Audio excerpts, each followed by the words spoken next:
Well, I did tell you last week that I was off to Russia and that I would be back with snow on my boots. And so I am. Hot foot, red hot foot, from Sochi and Moscow. And there was I, sitting in the mountains of Sochi, covered in snow. The mountains, not me. Minding my own business, talking with President Putin and Foreign Minister Lavrov, thinking that the British political class had quite forgotten me, when up popped the Deputy Prime Minister of Britain, Damien Green, no less, mentioning my name in vain. He was attacking the coverage of the government by the London Evening Standard, not the Morning Star or the Trotskyite Newsline, but the Evening Standard, edited by his erstwhile Chancellor of the Exchequer, George Osborne. Our Deputy Prime Minister said that the Evening Standard was Russia Today with less George Galloway. I hope George Osborne takes note and hires me as a columnist forthwith, just to confound his former colleague. But what this attack on Osborne and the Evening Standard was a part of can be chiselled out of the fact that the London Evening Standard is owned by a Russian. The fact that that Russian could not be farther from the politics of the government in Moscow. The fact that that Russian wears a double beard, and if he could only get himself a double-barreled name, if not a peerage. The fact that that Russian is a pillar of bourgeois society in London doesn't matter at all. He's a Russian, don't you know? That's what counts. And in the same day that I was minding my own business, up pops two attacks on Russia Today, for which I present a weekly television program.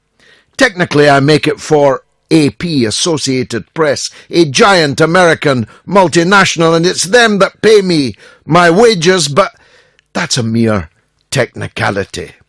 The first attack came from The Times, associated, of course, with this company that I work for now on talk radio.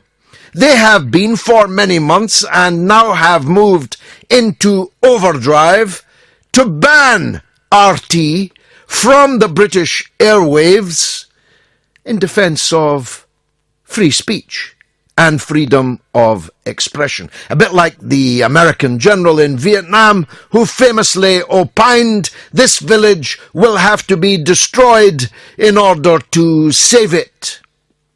You see, these people who claim that they represent the liberal democratic tradition only believe in it for themselves.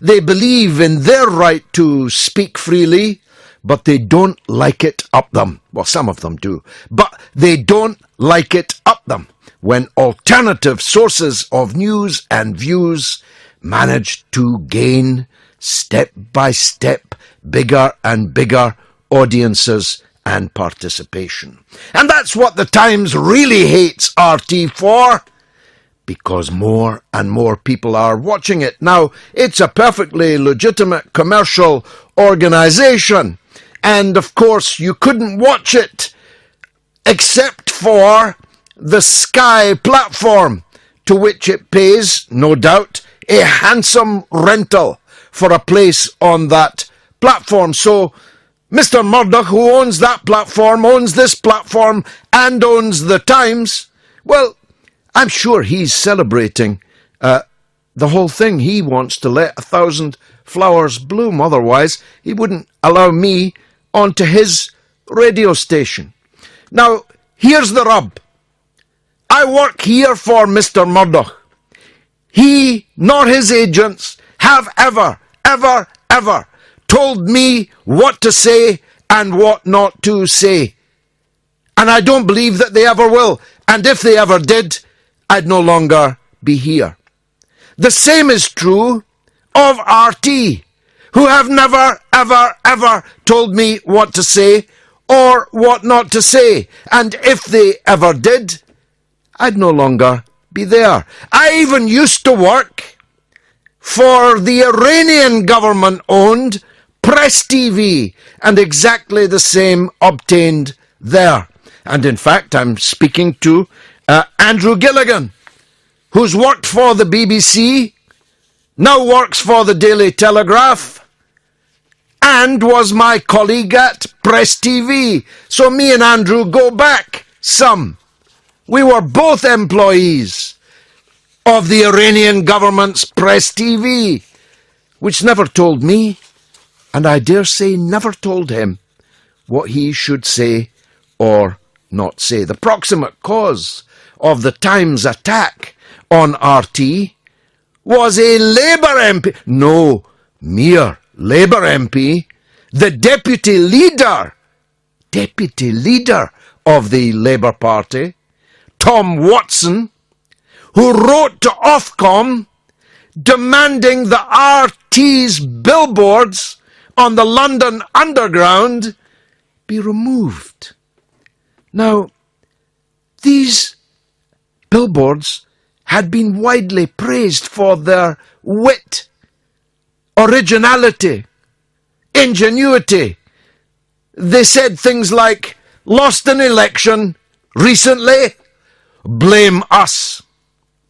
Now, I find that quite funny as far as billboards go, but I'm wondering why and how and wherefore and on whose behalf Mr. Tom Watson was acting. Was he speaking for the Labour Party? Did he have official sanction from the party of which he is the deputy leader to take such draconian action against a television station that he himself was more than happy to go on? And now, I have a lot of correspondence with Mr. Watson, and if he's listening now, it's safe, Tom.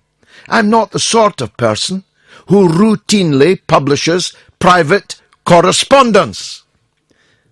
But I am publishing one small excerpt from that correspondence.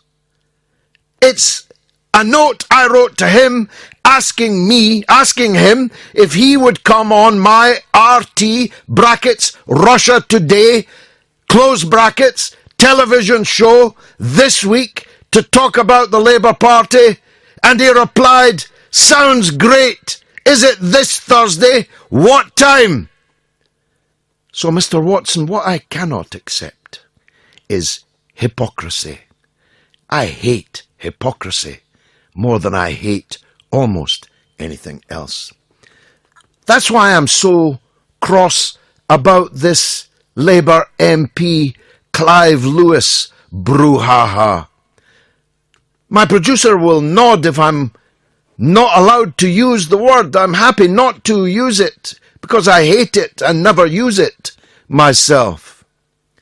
I don't even like Clive Lewis. I've never fancied the cut of his jib. And I never talk like he did. I never did, even when I was a less saintly person than I now am. It was ugly, vulgar, dirty talk in front of significant numbers of people in an audience, and he shouldn't have done it, and he was right to apologise. But when I saw Jess Phillips, his Labour parliamentary colleague, tear into him for his language, I couldn't help but recall. Get ready to bleep this, Elena. I couldn't help recall that she, Jess Phillips, told another woman, Labour MP, may or may not have been significant.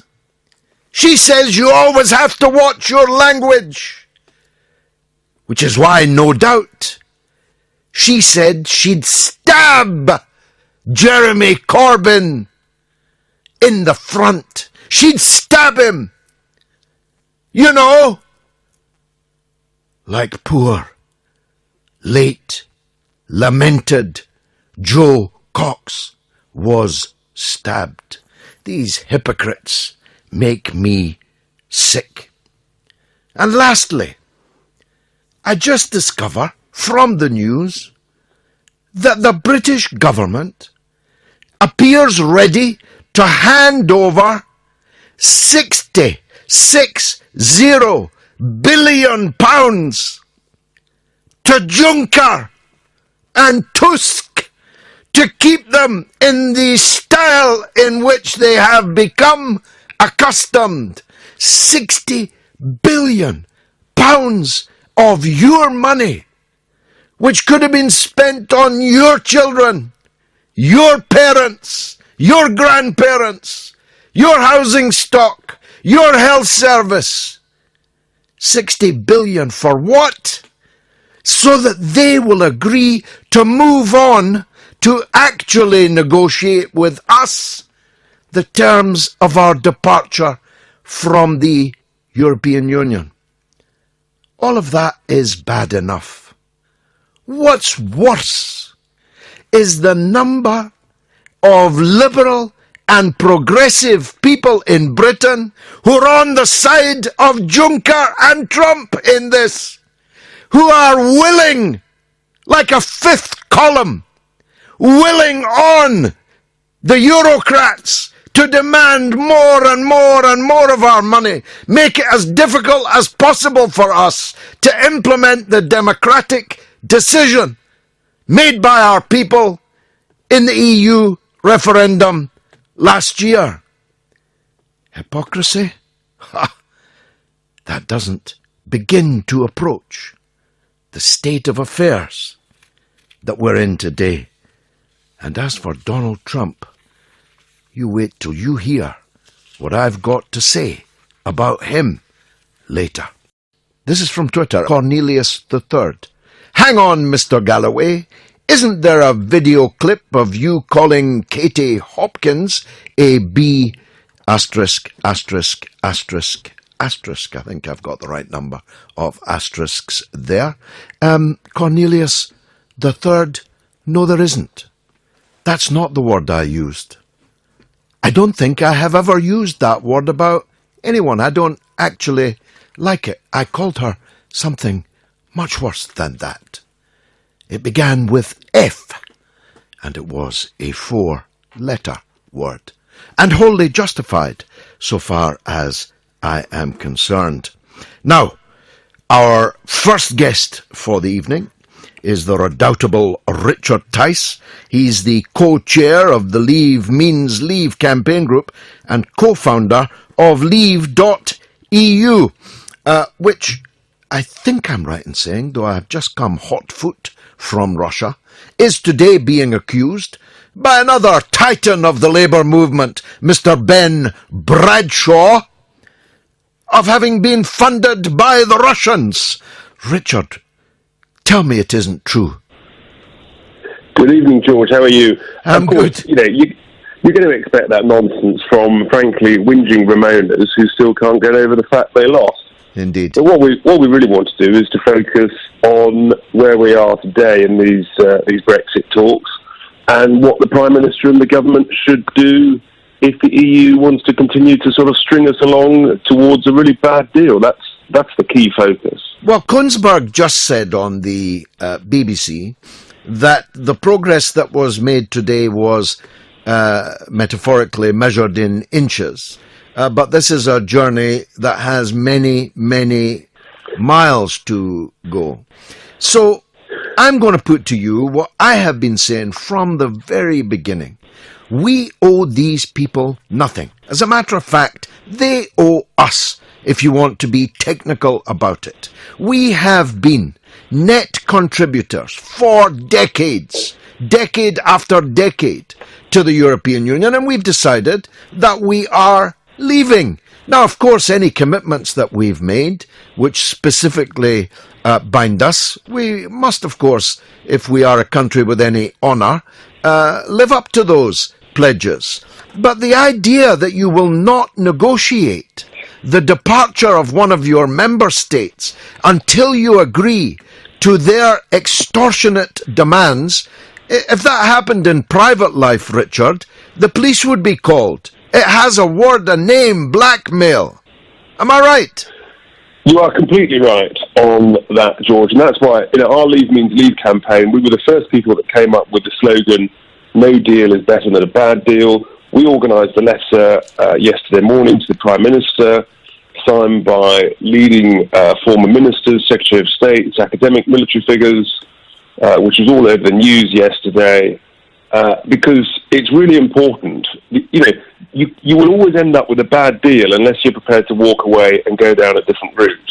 And that's why it's vital that the government continues to actively prepare for the alternative deal, which is a deal based on WTO rules, where, of course, we would end up paying nothing beyond March 2019, and we would be free to pursue our own trade deals, control our immigration laws, the following day. And that's the trade-off. But I think actually that there is a bit of pressure building on the EU because they realise they desperately need some money. And, if they push us too far, then actually the pressure that we put on the government, and more people in the country are saying it, are saying, forget it, let's just leave, let's just walk away. And, of course the EU wouldn't like it, but that's, negotiations can be tricky, and we're in a sort of tricky phase of it. Well, look, any fool knoweth that if you bind the hands of your negotiator that they must not leave the room without a deal, that this emboldens your negotiating partner to demand the maximum that they can possibly dream up. It is an open invitation. Exactly. It's an open invitation. Clarifies the lunacy of the Labour position, which is that we will secure a deal. Basically, they're saying, we're happy to bend over and just take whatever punishment you wish to smack us with, because we're just going to sign up to anything. But then again, that's sort of fairly typical of the current Labour leadership. They're just happy to spray money anywhere. Well, it's not just Labour that are saying that, of course. If it were, there would be no danger of it passing in the Parliament. There are scores of Conservative MPs who are ready to vote for a proposition that says no deal is not an option. And I repeat myself, if you say that, if the British Parliament binds the British government's hands in that way, that's an open invitation, and it is intended to be so, to the EU to be as beastly as possible and make the worst imaginable deal. And I'll tell you why it's intended to be so that they can build up more steam for a second referendum to overturn the results of the first. Am I right? I think broadly I agree. I don't think there are scores of Tory MPs who would enforce that on the government. And the truth is actually it is unenforceable. Article 50 cannot be extended unless both sides, i.e. the EU27 and our own government, agree. And I just don't think there is any prospect of this Tory government agreeing to extend it on that basis. Although that could end up in the High Court or the Supreme Court like the last time, and we can be sure what the judiciary would do with that. And that's why the key is you've got to have the courage and the leadership and the negotiating common sense and nous to prepare for the alternative plan, which is perfectly acceptable to go to WTO rules, and to give confidence and to publish that plan to the country so that businesses, the public and consumers at large can all appreciate it, understand it and have confidence in it and say, yes, actually, of the two options, that's the best option to go for. And that's that's a responsible part of what the government needs to be doing. But none of the attributes you just adumbrated are usually associated with our current government. Wisdom, courage, clarity, strength, none of these things can be attributed to the current negotiating team. Well, I think it is true to say that the civil servants have got the better of ministers during this process, and they haven't impressed people to date. We should never have agreed to this sequential negotiating point. The reality is nothing's agreed until everything is agreed. But we are where we are, and we've got to keep pressurising and encouraging and motivating the people running the government to adopt some of those attributes. And I'm an optimist, George. For me, the glass is always half full. I think that, with some support from the country, forget the Westminster bubble, but the support from the country, I think actually our negotiators could become emboldened once they realise what a bad deal the EU is trying to trap us into. Richard, thanks for joining us. Richard Tice, co-chair of Leave Means Leave and co-founder of Leave.eu.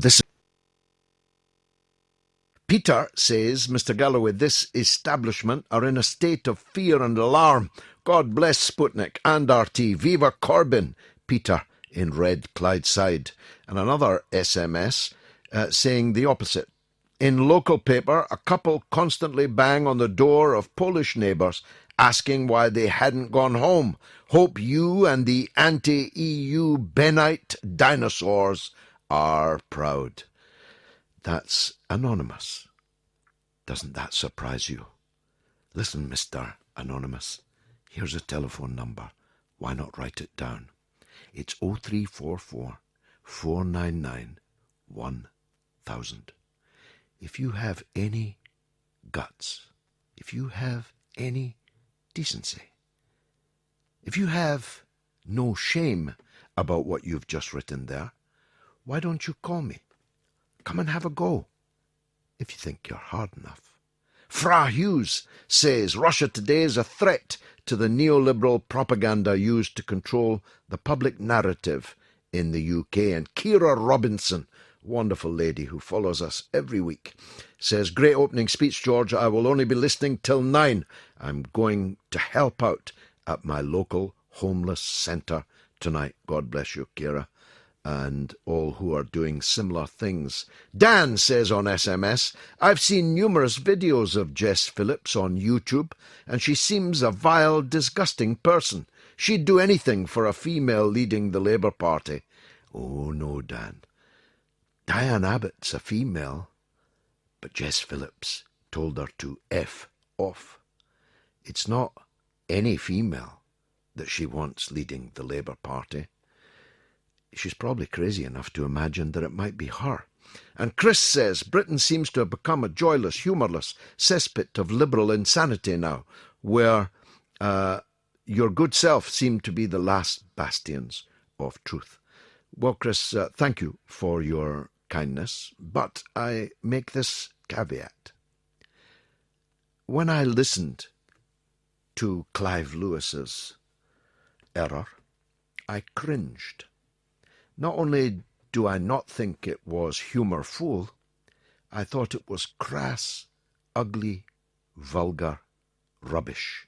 And a man in his position should not be saying these kind of things, least of all in public, when if he had any sense, he'd know that the enemy never sleeps and the tape recording would roll at the appropriate time. Let's take a call from David in Stirling. Go ahead, David. Hi, George. Hi there. Hi, George. Nice to hear from you again. Go ahead.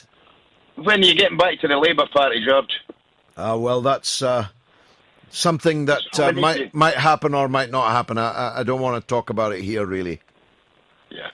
You can maybe answer this question for me, George. There's any interviews that I've seen on the mainstream media, no one seems to be asking the question why all politicians, or majority of them, want to stay in Europe.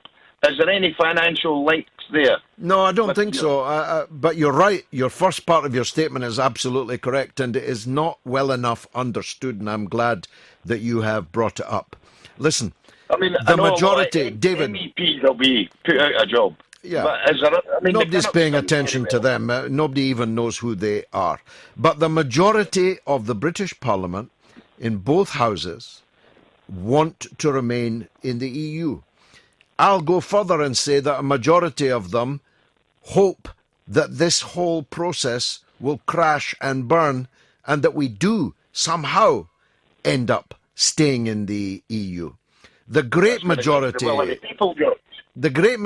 of our civil service, the great majority of our deep state, almost all of our bankers and city interests, almost all of the big capital holders, the establishment which has ruled Britain for centuries, overwhelmingly wants us to remain in the EU, which is one of many reasons why we ought to leave. So they haven't given up, David. That's obvious. And they've tried and are trying a multi-track approach to wreck the whole thing. I said at the time here, I was unpopular for saying it, that the referral to the Supreme Court and the decision of the Supreme Court was intended to be a wrecking move, putting the matter in the hands of a House of Commons and House of Lords that are deeply hostile to the verdict of the people in the EU referendum. The microphone is yours, David. Is there anything that we can do about it? I mean, they've got to go with the will of the people. Well, I hoped, I must tell you, that my first guest, I was disappointed, really, in his, first of all, obvious partisanship towards the Conservatives, and secondly, his glass is half full approach. It isn't actually half full at all. It's draining. There's a hole in the glass. And I think that Leave.eu and those who brought about the decision last year in the referendum had better get back on the road, better get back up on their horse and start rallying the people.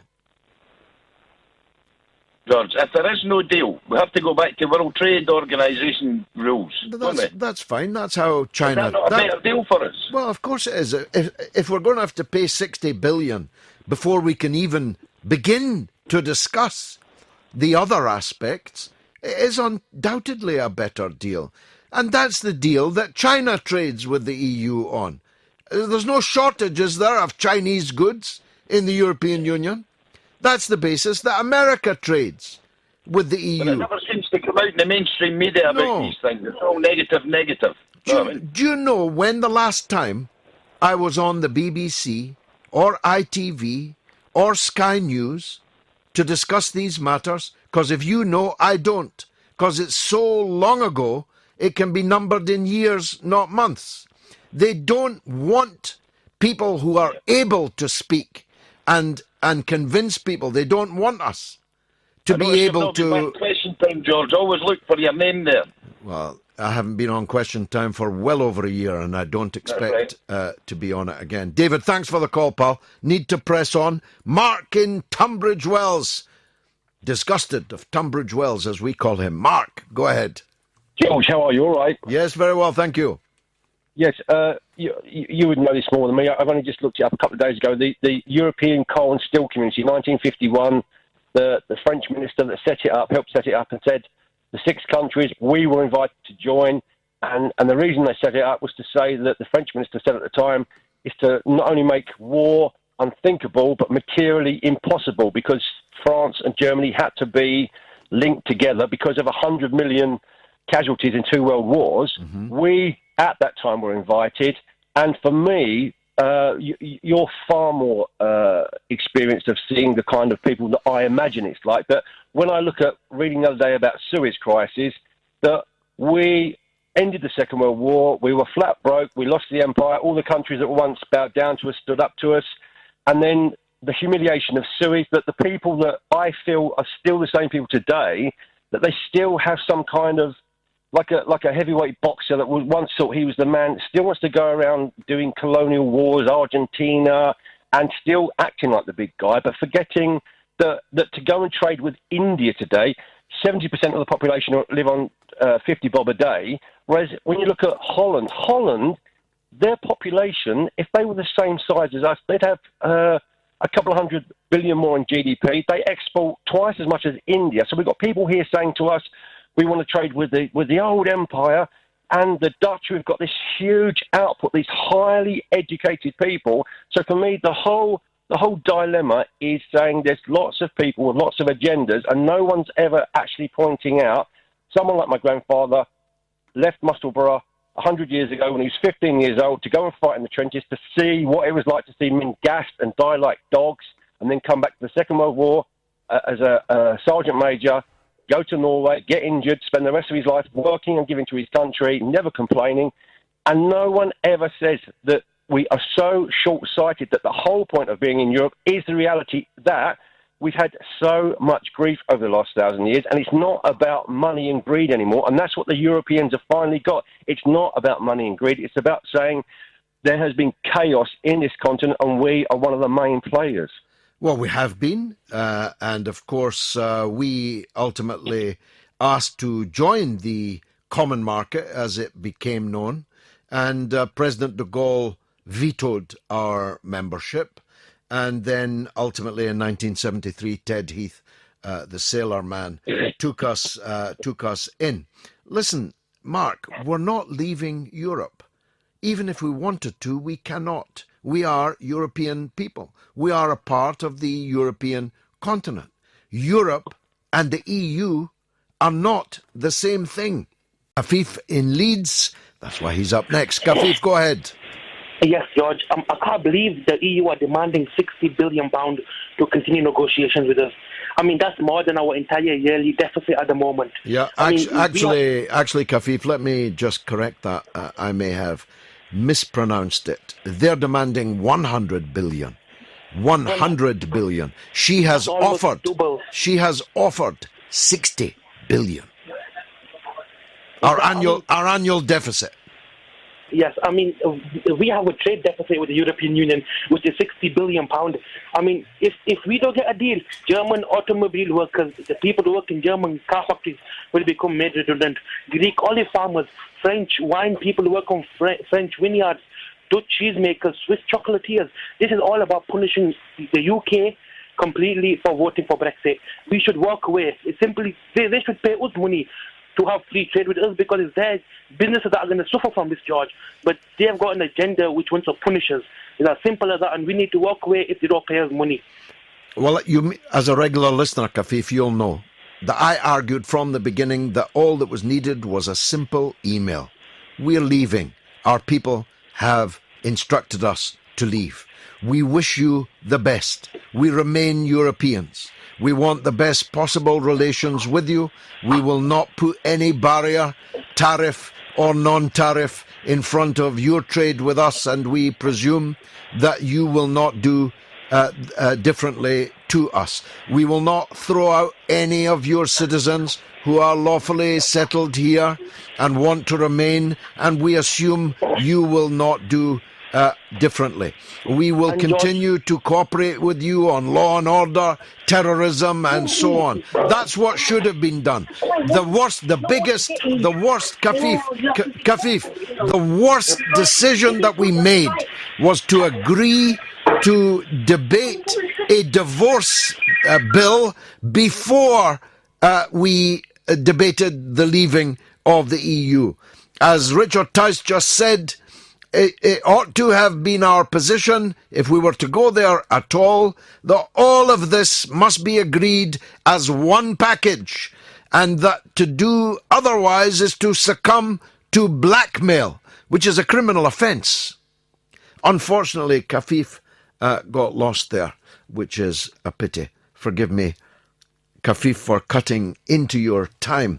Good evening, George. What's the point of voting anywhere anymore? I feel totally robbed of my vote by the political and media establishment in this vote to Brexit from our European overlords.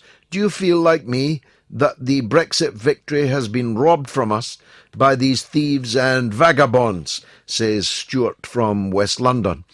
Well, I do believe that there is a fifth column within, which is seeking to undermine and frustrate and, if possible, wreck the decision that we made to leave the European Union. And they are acting in league with foreign powers, which in other times had a very serious meaning, to undermine the democratic decision made by the British people. I'm very angry about it. I'm ready to do what I can do to fight back against it. But I tell you this, if you imagine that we can leave it in the hands of Theresa May and Philip Hammond, well, that's not a glass half full. That's a glass with a hole in the bottom, which is seeping away. Let's hear from Ken in London, in Luton rather. I hope Good evening, George. Thank God, Ken. I thought you were maybe Ken from the Highlands. Go ahead. Oh, no. I made a little poem up for you, George. George has got the hump because they keep mentioning Trump. And it really sends him round the bend when he gets a call from Newcastle Ken. Very good. George. Very you good. Getting on the BBC to put a point of view opposite to what they want you to. I mean, the other afternoon, they wanted to talk about withdrawing Article 50. Yeah. And when I said to the bloke, well, if we revoke Article 50 again, will they give us all the jobs back from Vauxhalls, Chryslers, all the industry that used to be here, George? They've asset stripped it. That's why this Luton voted overwhelmingly to get out. And they're not doing it, George. We need someone to stick one up them, because it's getting too late now, because we had a question time last night from Dunstable, and it was so dour. I'm glad I missed it. Well, we had a young lady... Look, Ken. Nappies telling us what a catastrophe it's going to be if we leave without a deal. Yes. Eh? Does she know what they've done to this country? They've asset stripped it. They've done everything. These are the very same people who are never done telling us correctly what a state we are in. And we're in that state whilst we're in the European Union. This is a simple matter of logic that seems to escape these people. The country is a mess, a dump. And we're in the European Union. Yet they tell us if we leave the European Union, the country's going to be a mess, the country's going to be a dump. Yeah, well, go and ask them Italians that have lost all their life savings on their banks, that they're sitting on the edge of catastrophe. And they want us to stay in there. Well, listen, George, I'll tell you something, mate. I'm glad I'm the age I am. Because I watched Luton grow when I was a kid. I used to go outside Vauxhall, wait for my dad to come out, and you'd see thousands of people coming out, all the buses lined up to take them home. That's all gone now, George. I mean, Electrolux, we used to have Skefco, we used to have Bedford trucks, we used to have Commer cars, we used to have Pre-Stars and all them sort of... We had 7,000 subcontractors, George, working for Vauxhalls alone. That's a very touching call, Ken. You've quite moved me, I must say. Those were the days. And if we're ever going to get back to anything like those days, then we simply must do something to change it. We'll be talking to the sage John Le Boutillier, former Republican congressman, about Donald Trump shortly. But first, another legend. The legend that is Damien in Brighton. Damien, welcome. Go ahead. Good evening, George. Hi. I'd like to talk about the EU negotiations, please. Yes, go ahead. Okay, so the President of the European Parliament described a payment of 20 billion euros to settle our accounts with the EU as peanuts. Peanuts, he said. Yes, peanuts. The thing you feed to monkeys. Now, I find that to be a very telling statement that rather gives the EU's game away, George. Yeah, go on. Now, for me, that would indicate two things. Firstly, that the EU wants to set the divorce bill at such a level that other EU states simply won't be able to afford meeting the bill and therefore will be deterred from leaving. But secondly, and more importantly, it suggests to me that the EU is desperate for cash. There are reports that they are looking for between 60 billion to 100 billion euros. And I think that means that that's the amount of money they're in the hole for. Now, I think that gives this country a very good opportunity in the negotiations. Now, you conceded earlier, George, that we should honour whatever debt we owe, as long as that's reasonable and it's only to take us to the point when we leave, not afterwards. And I would say that 20 billion sounds about right to pay our obligations that we're legally obliged by. Now, here's my idea, George. You might not like it, but I think it's a possible solution. I think that if you look at the numbers, let's just quickly crunch the numbers. We paid, on the latest figures, 2016, £8.6 billion in net contributions to the EU. Mm-hmm. If we leave and go on to WTO tariffs, that means we're going to come out of the customs union. Now, according to the numbers I've seen, that would cost British businesses about $3 billion in extra costs from not having frictionless trade. Yep. And if we look at the recent events with the American plane company trying to hit us for 220% tariffs. That's the Bombardier case, yes. Correct. So that will, let's just, for the sake of argument, say that WTO tariffs will put approximately $2 billion onto the bills of British households and consumers. So here's my proposal, George. We pay the $20 billion, bearing in mind the fact that it looks like the EU is desperate for cash, in return for having tariff-free trade to the single market without being a member, in return for having access to the customs union whilst also being able to trade with other countries, and in return for having control over our own courts and borders, I would suggest that we offer to pay, let's say, £3 billion a year, pay as you go. We could set it for a 10-year period, just so that we're not stuck into it in perpetuity. And we'd still be quids in, even if we followed your plan. Exactly.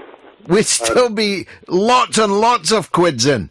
Damien, fantastic. Great call. Regan's in Newcastle. Go ahead, Regan. Oh, hi, George. First off, can I just say it might be a slightly backhanded compliment, but you have long been my favourite politician within the UK. So thank you. Nothing backhanded about that, Regan. Thank you. Oh, okay, cool. Well, my point is in relation to Trump. As ever, I know you have strong feelings against Donald Trump, but it's really within the last couple of days we've seen George W. Bush coming out and saying, making a so-called dignified speech against Donald Trump and saying... He's the man that just killed 1 million people. Well, exactly, and, people... a dignified killer speaks. From all sides, people are hailing this as a very dignified speech, as it were. But he's saying he had the gall to say, the rhetoric and the interference, the way that America acts, creates chaos in foreign lands. And this, as you say, this is a man who now, regardless of what you think of Donald Trump, he has not yet been responsible for the deaths of millions of people in foreign lands. No, not yet. Not yet. I mean, give him a chance, of course. But I I can maybe guess what you would think about this, but I think it's no. Look, Reagan, it is not. There is no axiom that connects condemnation of Donald Trump with admiration for his enemies in the United States. I restate what I said throughout the presidential campaign and its aftermath. I'm not happy that Donald Trump is the president of the United States, but I'm very happy that Hillary Clinton is not. And when I saw her break her toe after her lunatic performances in Britain whilst I was away, I thought that karma definitely was still a thing. So the idea that George W. Bush, the killer, the constructor of Guantanamo Bay, the torturer, the rendition man, never mind Rocket Man, he was the rendition man, taking people in black planes to black prisons where they were hung upside down and tortured with his full knowledge and consent and with nobody else's knowledge. The idea that he can be listened to when he ought to be in prison, banged up for life, in a cell with Tony Blair, the two of them locked up together. George could bring his jigsaw puzzles and his colouring in books, and Tony could bring his Bible and thump it all day. Now, that might be cruel and unusual punishment under the terms of the United States Constitution, but justice would be served. Reagan, thanks indeed for your call. Tony Hughes says, I'm perplexed as to why the UK are negotiating with Barnier. He's not a representative of the other 27 countries. Tony, just give me further and better arguments on that one, please. Manpreet Sambi says Donald Trump thinks men can't work alongside women without assaulting them. What goes through his mind? Hashtag loser. Well, he's a tosser. He's a loser and a tosser. He's hashtag tiny hands. He thinks, and we know that he thinks because we have him on camera saying it, that a big star like him only has to grab people by the you-know-where, and they'll go for it. Frankly, any woman that would lie down with him would be guaranteed to get fleas, as they say, to mix a metaphor. People will read again. Hi, Gigi, in real terms, what are the implications of Trump's decision to scrap the Iran treaty? Well, technically, he hasn't scrapped it. He doesn't have the power to scrap it. He has the power not to certify it, and he's given it to Congress to make changes to it before he will certify it. At the moment, every 12 months, he has to sign an ongoing certification process. It may be that he's only throwing sand in our eyes. It may be that he's only trying to distract people, to take their attention away from other things. We'll hear from John Le Boutillier in just a little while on that very subject. But if the United States unilaterally, unlawfully breaks the Iran treaty, despite the other signatories to it, not just Iran, but Germany, France, Britain, Russia, and China, continuing to certify that it is working impeccably, then we'll have a world crisis at least as big as the Iraq crisis was. Because if Donald Trump imagines that him, tiny hands, can bring about regime change in Iran, boy, has he got another thing coming. Adam Smith says Russia today is a threat to the warmongering media. They also present Corbyn as the decent human being he is. Amen. And Big Al says, George, I hope you enjoyed your trip to Russia. Did you bring back any misplaced emails? No. I didn't. Hedy, is that it? All the EU want is the holy dollar to pacify them? It blows away the idea of the EU being based on principles. Indeed it does. Jacqueline Hunter says, has Theresa May actually offered £60 billion of UK taxpayers' money to Europe? Wow. Yes, Jacqueline, according to the BBC at least. Laura Kunsberg, who seems to know the government's mind, if you get my drift. That's exactly what she has done. Ragnar Fernandez says you are wrong in your assertions that all power is opposed to Brexit. Many rich and US and Russian intelligence want it. Well, let me unpackage that, Ragnar. Most rich people in Britain want us to remain. That's why they put their money and their resources where their mouth was and backed the Remain campaign. The US intelligence, not sure if that's a contradiction in terms, but their position remains unknown to me. Russian intelligence? I mean, what's that even got to do with it? What does that even mean? You may have better intelligence on Russian intelligence than I do. But I restate what I actually said.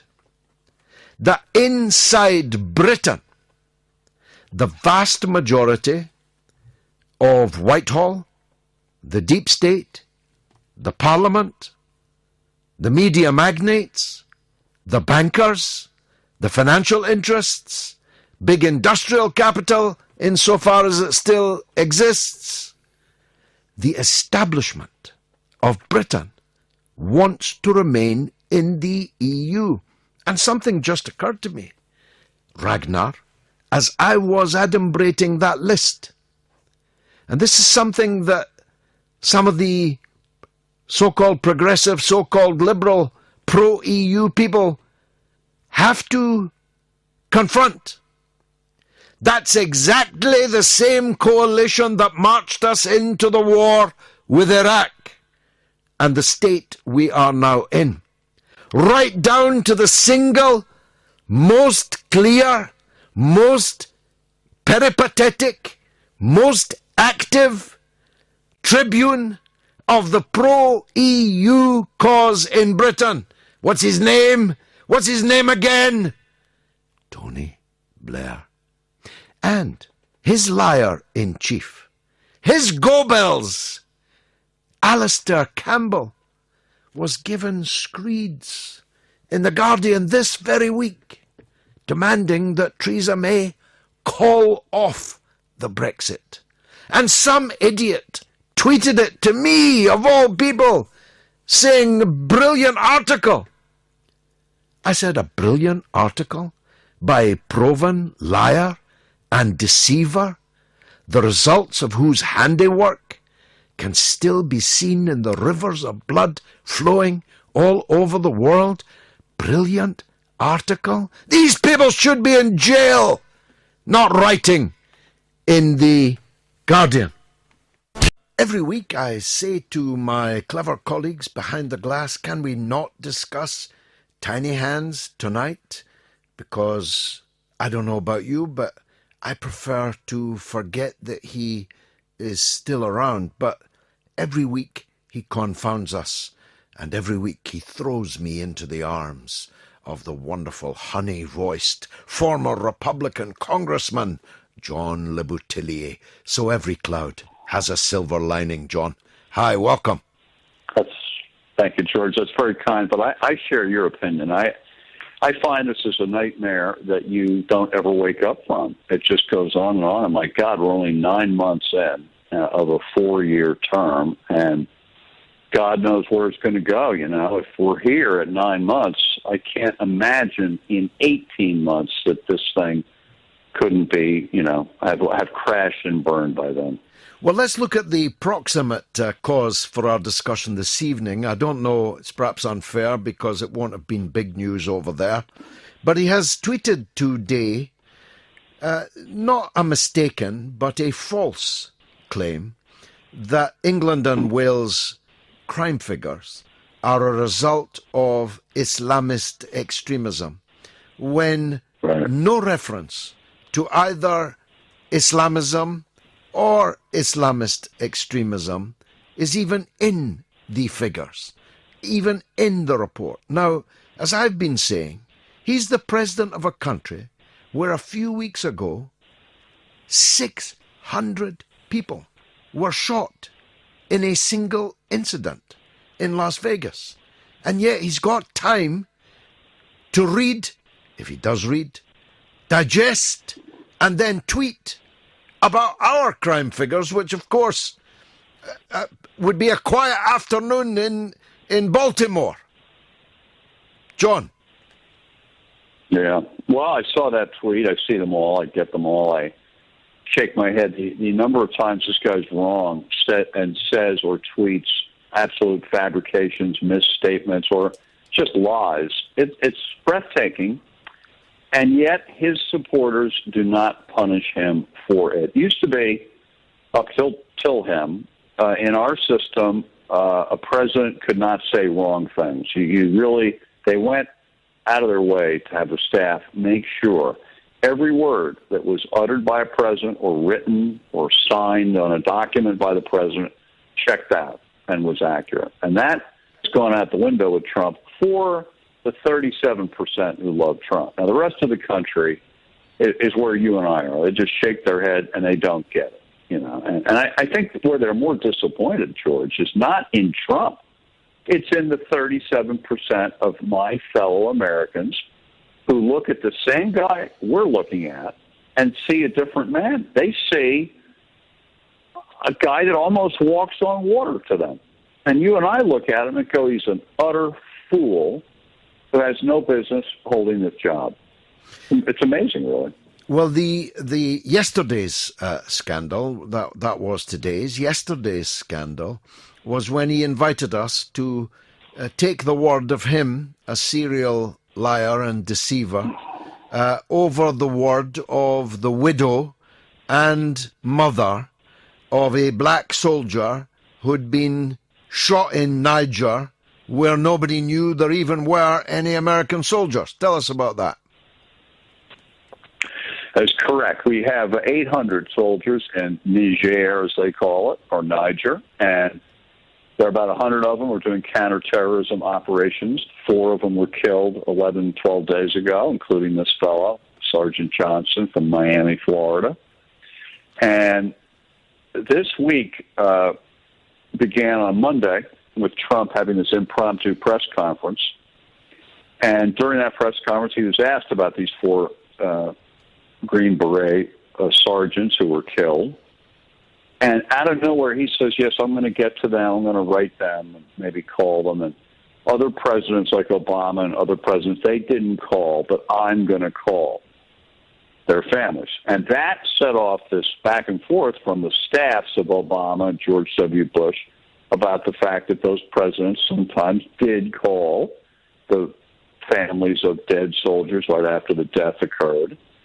And then on Tuesday, Trump called the car in which the mother and the widow and a congresswoman and a city councilwoman were riding on the way to pick up the body at the airport. And that's what set this thing off doubly, Tom, because Trump talked to them over a speakerphone.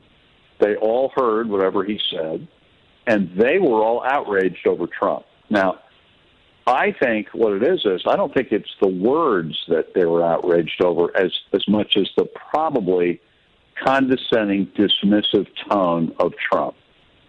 He's not able to communicate empathy because he doesn't feel any empathy. Mm.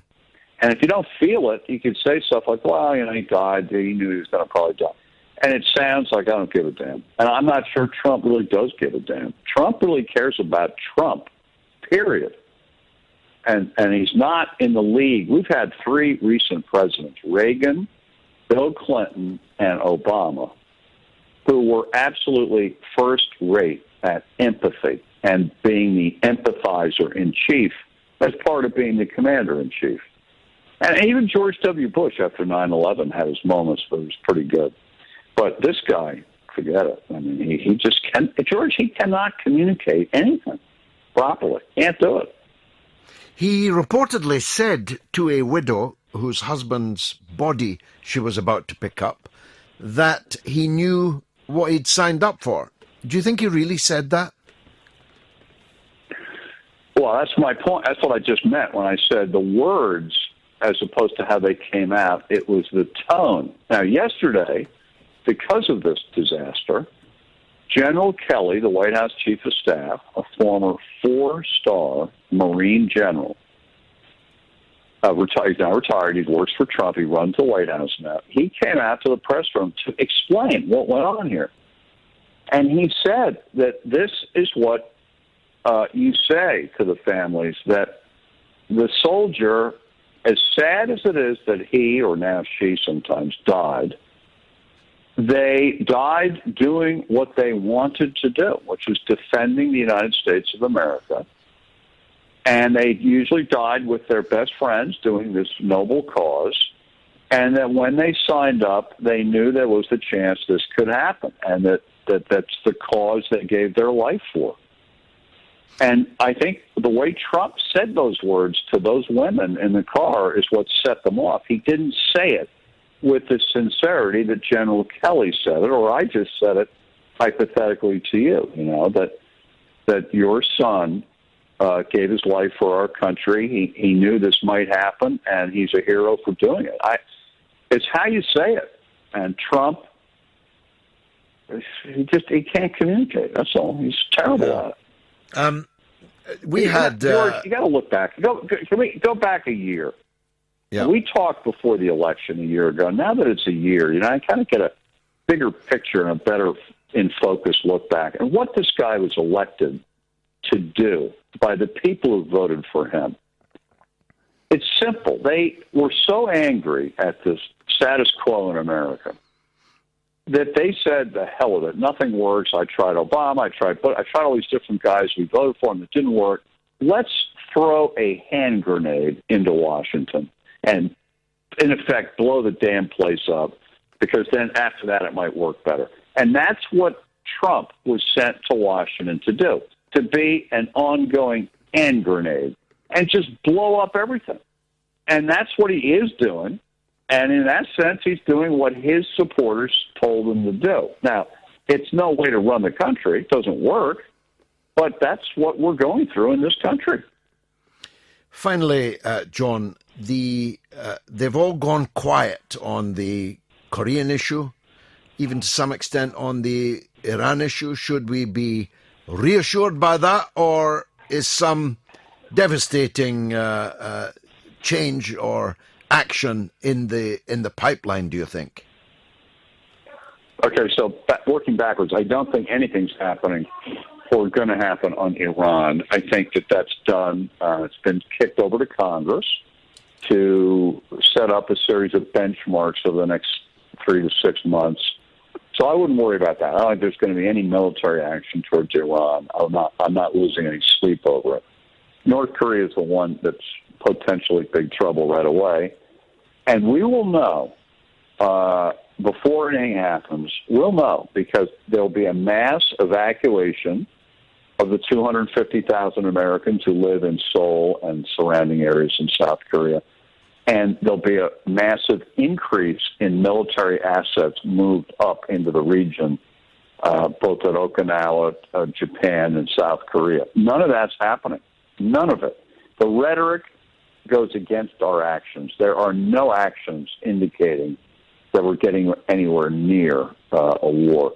And the other thing I got to throw in, and because you're very attuned to this, no one talks about it, but the behind-the-scenes player here that's going to have a lot of influence is Vladimir Putin, who obviously has enormous influence with Trump and has enormous influence, if anybody does, with Kim Jong-un and the North Korean regime. Where China gets a lot of publicity for their relationship, the fact is Russia is doing a lot of deals with with North Korea, selling military equipment and all that. And I think it'll be Putin, actually, who makes sure nothing happens there. Well, I was sitting with Putin this very week in Sochi in Russia at a conference. It's an off-the-record affair, so I can't tell you who else was there and what was said, but a very senior, former senior United States person. He put the chances of actual military conflict with North Korea as 20%, so a 1 in 5 chance that Trump will launch an attack on Korea. I can't tell you exactly what Putin said, but I can summarize it thus: that any military attack on North Korea would cause absolute disaster for the region and the world. So a 20% chance, John, on one level, still pretty alarming. Yeah, it's too high, but it's better than the rhetoric would indicate a few weeks ago, fire and fury and all that stuff. And, I do think that Kelly, Mattis, McMaster, this group of generals in our government, I think they're prepared for Trump to flip out one day and try to issue some sort of order. And I think they've already devised a way to talk him down from it. Because there's no winning this thing. If we start attacking over there, they're going to reply with conventional artillery. They have 10,000 artillery tubes aimed at South Korea. I mean, they'll kill, I heard on the news, the first day, if a war broke out, 1 million people could die on day one. Yep. Well, that's a sober note to end on. I hear your dog barking. You better go and feed him. I'm so sorry about that. She hates nuclear war, so she got very upset. Fantastic. John Le Boutillier, former Republican congressman with a very sensible dog. This is the mother of all talk shows. We'll put you on the radio where you can speak to a growing audience, not just in this country, but very far beyond. At the event I was at in the last few days in Russia, I met at least 10 people from different parts of the world who either listen back to this show on YouTube or other sites, or who actually follow it live on the internet. I was humbled, astounded, actually. So 0344 499 1000, that's the number to call. You can text the word talk to 87222, then your message, but that will cost you 25 pence plus your standard network charge. Cheaper, faster by far is to tweet me at George Galloway at Talk Radio. Now, no mention of tiny hands fails to bring from her manorial splendour on the promenade of Hove, the lovely Amy. Amy, welcome back. Thanks, George. It's so difficult when you give me such a nice welcome to get... No, you can insult me if you like, dear. Go ahead.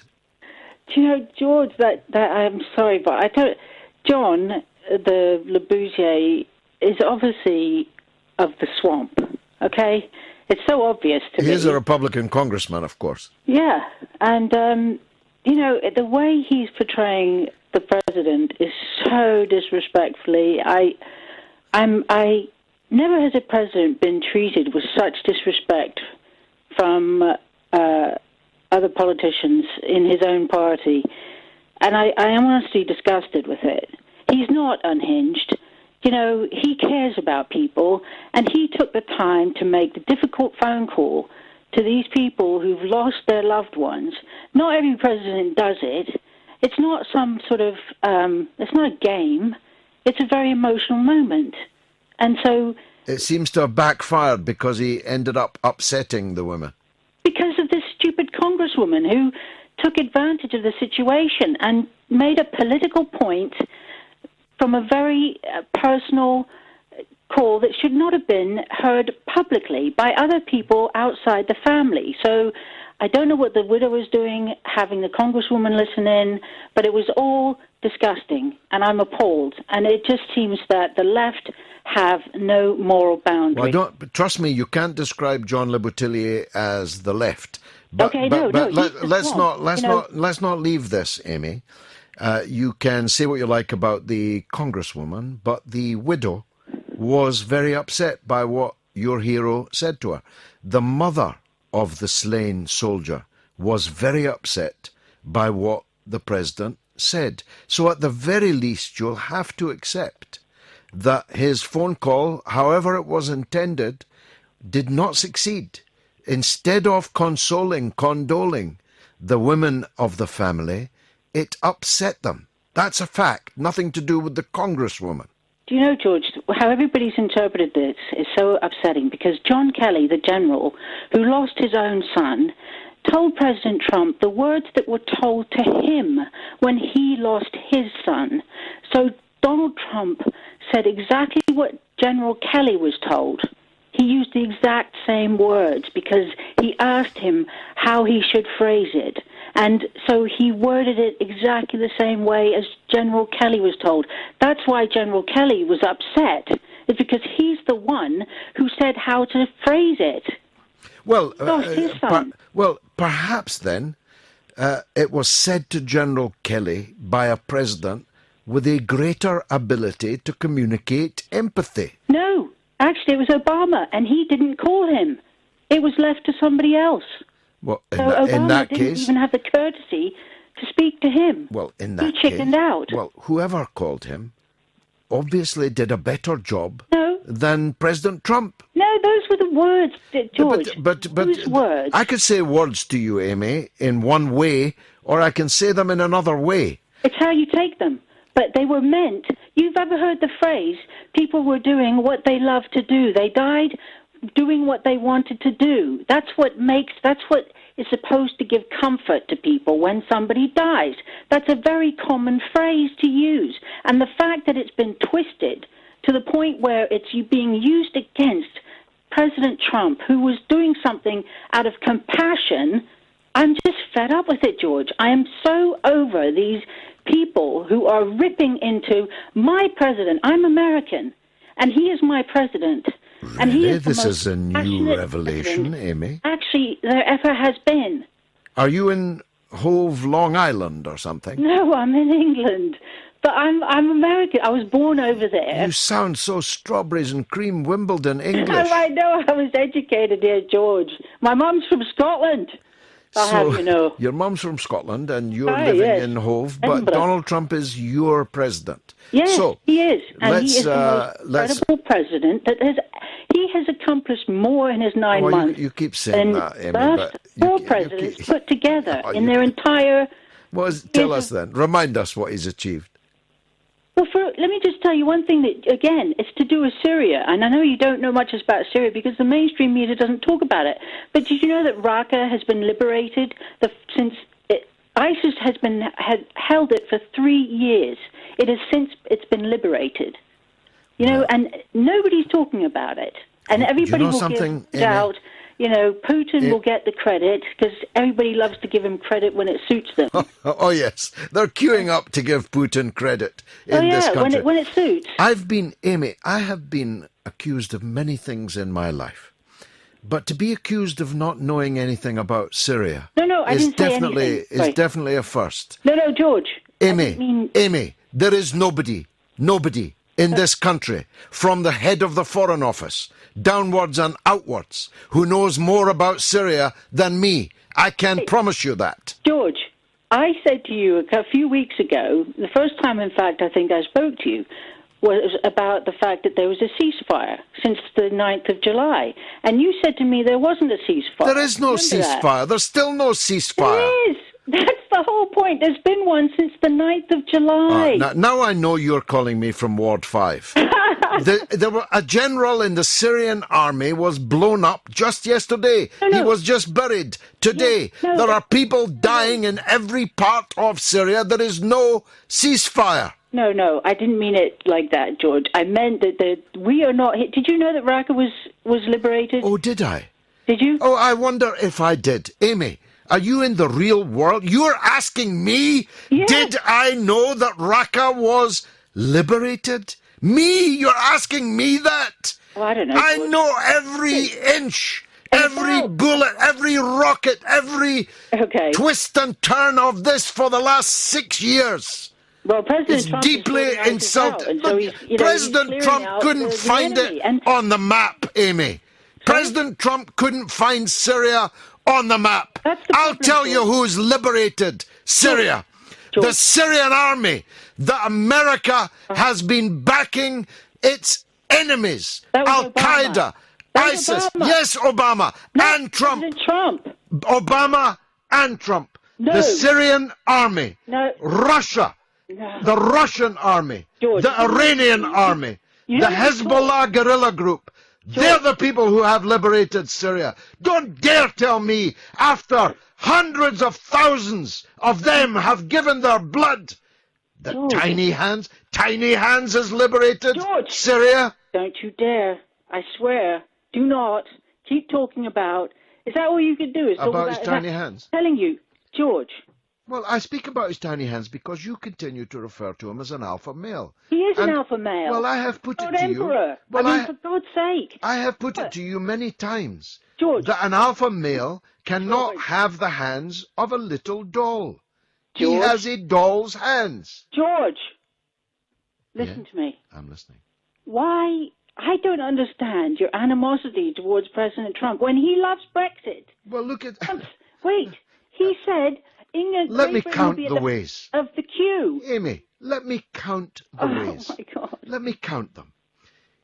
The man you said liberated Syria actually launched missiles at both Russian and Syrian targets. Oh, that was just a little, thing just to make it look good. Oh, it was just a little thing. He didn't kill anybody.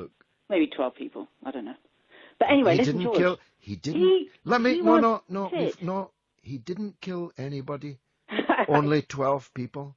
I don't know, George. Amy, good night. Ward 5 in Broadmoor, or perhaps Bellevue. Now that we know she's an American. Now, Wild Words on Twitter says you're starting to sound insane, George Galloway. Europe is a George-graphic fact. That's Georgraphic. Europe is a George-graphic fact. We trade with them because they are capitals closer to us.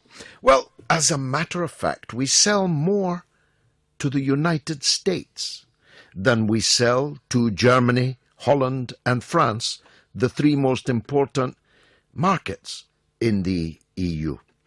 So, I don't know if that's a George-graphic fact, but it's a George Galloway fact that I have just imparted to you, Mr. Wildwords or Ms. Wildwords, but I say to you what I said to another anonymous correspondent earlier.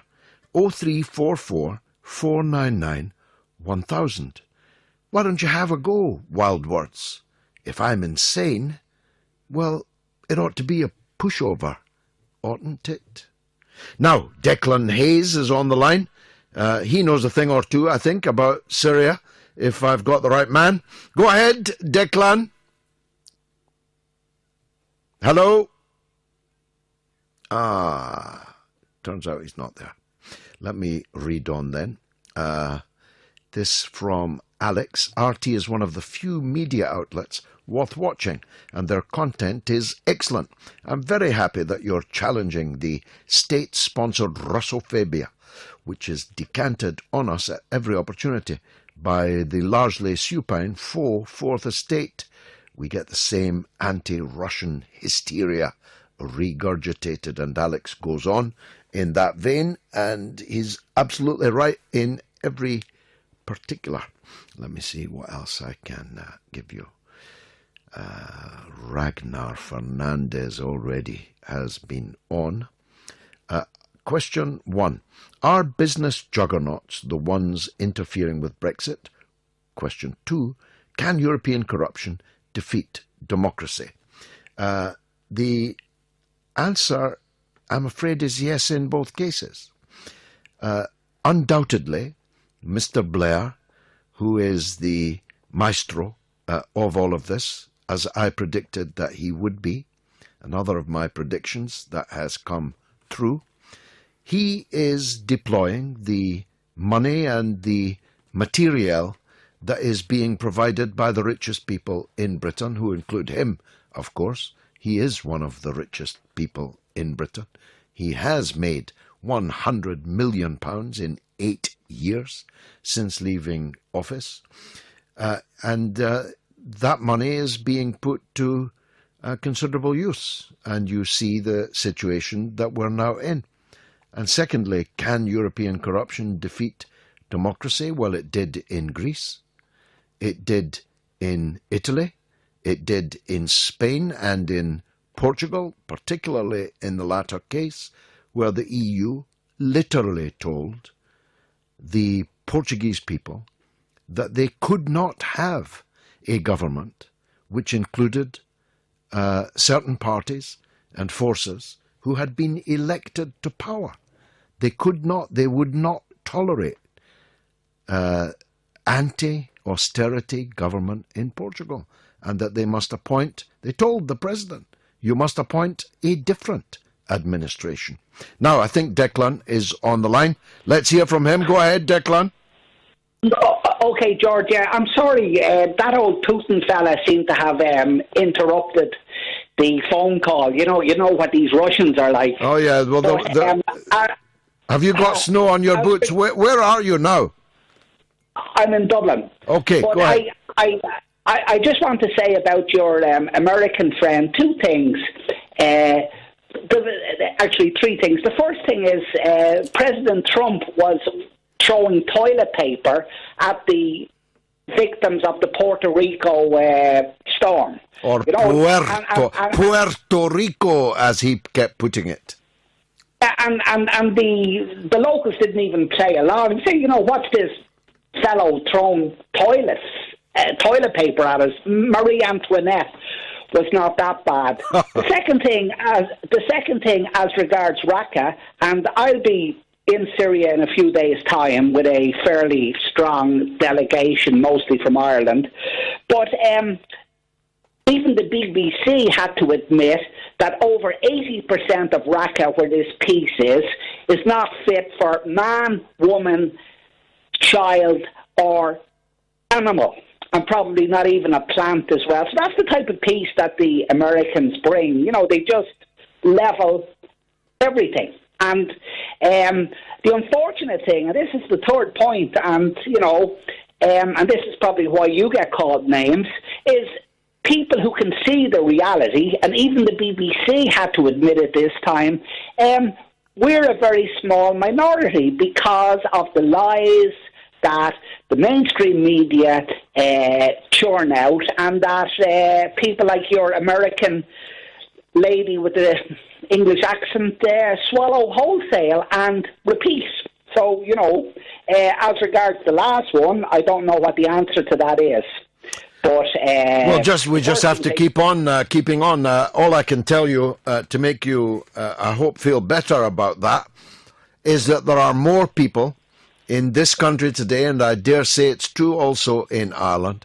There are more people who know the truth of what's happening than there has ever been in the history of these islands. And that's because of the existence of alternative media, the internet. Oh, yeah. Ignorance is a choice now. You choose to be ignorant. If you really wanted to know, you could easily find out. That's the difference. That's the incredible thing. I mean, loads of my neighbours, they know the truth. Some listen to Russia Today.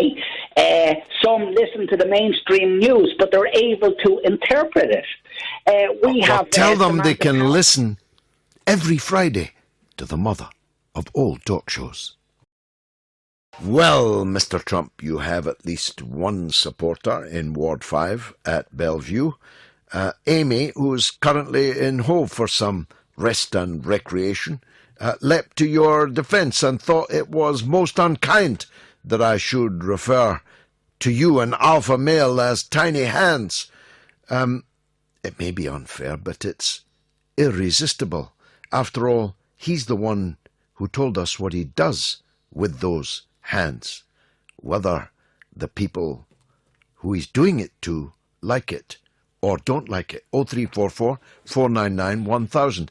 And is Theresa May serious, offering £60 billion to the European Union as a price of them then beginning to discuss the terms on which we are going to leave, as our people bound the government to do in the referendum last year? And what about the RT brouhaha? We'll be talking to Andrew Gilligan shortly. Says here he's a Sunday Times correspondent, but the last time I looked, he was definitely a Daily Telegraph correspondent. But I knew him at the BBC, and then I knew him even better when we were both colleagues on the Iranian government television station, Press TV. Now he's back in newspapers. He's a man who paid a price for telling the truth. He's a man who got sacked from the BBC because he told us the truth, that Alistair Campbell and Tony Blair had sexed up the case for war. And was there ever a case where such a statement could be said to have understated the point? Norma is in Bristol, and she's the next up on the line. Go ahead, Norma. Hello, George. It's very interesting. I do enjoy your programme. Thank you. I've got two different quick questions. One is, how do we get Russia Today, the RT, on our television? On Sky, yeah, 512.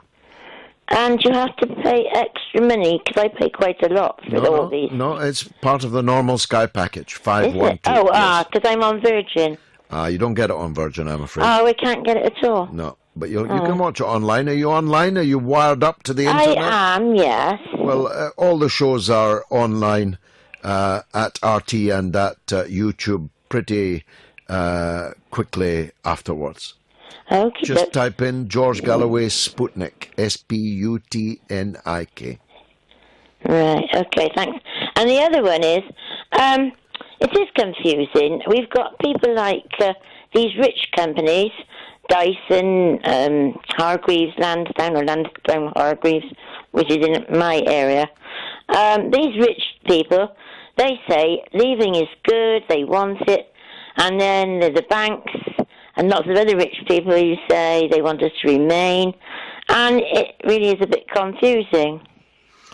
Well, there isn't any doubt as to who is behind which position, is there? You don't have to be Einstein to work out that the City of London and the big banks don't want us to leave the EU. You know where Tony Blair stands because he's in the media almost every day telling you. You know that the most rich, the most powerful people in this country want to scupper Brexit. You must be able to see that.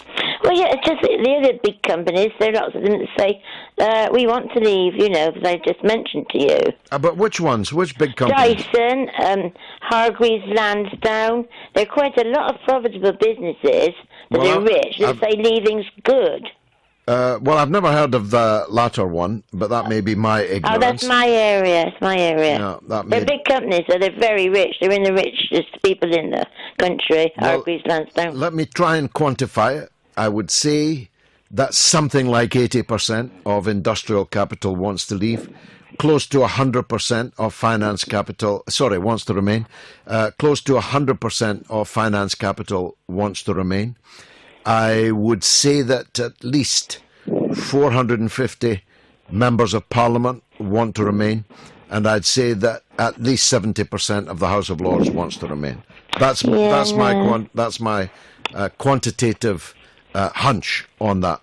Yeah. Norma, look, thanks very much for the call. Now, as I say, I've known Andrew Gilligan a very long time. He is indeed now the Sunday Times senior correspondent, as well he should be. He's been in journalism for a very long time, and I wanted to talk to him about Boris Johnson, not just on the RT thing, though we'll start with that, but whether or not this is Boris's time. and whether that has anything to do with the statement that he made in the House. Let me recap it for you. Boris, apparently, one must assume, unknowing that his own father had just been on RT plugging his book, apparently unknowing that the number of Conservative MPs on my own RT show is 5 times greater than the number of Labour MPs, and he said that it was a shame and a disgrace and all the rest of it that any member of Parliament should appear on RT. Now, as I said in the introduction, amongst Andrew's many previous billets, he and I shared one at Press TV, the Iranian government-owned TV channel, and I'm hoping that I can talk to him now if he's on the line. Andrew, are you there? He's not, apparently. I have misread my instructions, but I hope he will be. I hope he won't not be here. I think I've gone to him too early. That's the problem. Asif says, George, great to hear your opening address. Don't let the Russophobia get you down. The British people, the American people, and all people everywhere are not stupid and can judge for themselves the events reported and opinions offered by media, whatever the source. We don't need the establishment to tell us what is best. The attack on you from the highest echelons of the government shows that you are more politically irrelevant than ever. I believe being free from the Westminster bubble is liberating for you and your activism. You are not forgotten and you never will be. All strength to you. Fantastic show as ever. Well, dear Asif, that's a very beautiful thing. It certainly came as a surprise. As I say, I was minding my own business in the mountains of Sochi when the Deputy Prime Minister of Britain attacked me as somehow being symptomatic in my absence of the extent to which the Evening Standard, owned by a Russian and edited by his own former cabinet colleague George Osborne, had become Russia Today with less George Galloway. And then I caught up with the storm that had broken over the attack by the London Times, once a paper of record, on the billboards of RT, which had been causing quite a chuckle and making quite a stir, actually, on the London Underground. A Labour MP, deputy leader, no less, of the Labour Party, Tom Watson, you may recall him, he has written to Ofcom demanding that this advertising campaign be ceased and that the company must desist. Let's talk to Jeff in London. Go ahead, Jeff. Hi, George. Thanks for taking my call. Welcome, mate. Funny fact about Tom Watson, I recently read he was on hunger strike, actually for a good cause, I have to say. It was a good cause, and I take my hat off to him, credit where it's due. Yes, I have to he'd say be the first to admit that he could do with a little bit of hunger strike.